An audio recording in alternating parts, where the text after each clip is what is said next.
এই ঘটনাটা একবার শোনো, অনেক কষ্ট করে পেয়েছি। একটি ছেলের অনেকগুলি বন্ধু ছিল, আর সে এটা নিয়ে খুব অহংকার করত। আর সেই ছেলেটির বাবার ছিল মাত্র একজন বন্ধু, কিন্তু সেই ছিল সত্যিকারের বন্ধু।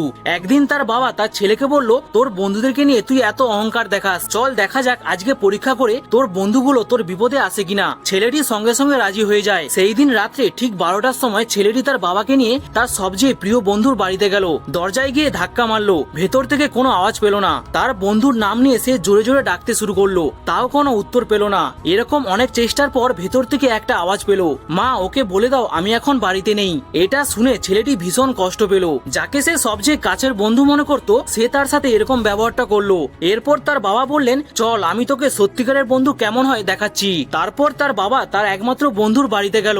দরজায় ধাক্কা মারতে ভেতর থেকে একটা আওয়াজ পেল, দাঁড়া বন্ধু আমি এক্ষুনি আসছি। দরজা খুলতেই সেই বাবাটির বন্ধুর এক হাতে পিস্তল আর এক হাতে টাকার বান্ডেল ছিল। বন্ধুটি বলল, বল বন্ধু এত রাত্রে এসছিস, নিশ্চয়ই তোর কোনো সমস্যা হয়েছে। যদি তোর টাকার দরকার হয় তাহলে এই বান্ডেলটা নিয়ে যা, আর যদি তোর কারোর সাথে ঝামেলা হয় তাহলে চল আমি তোদের সঙ্গে আছি।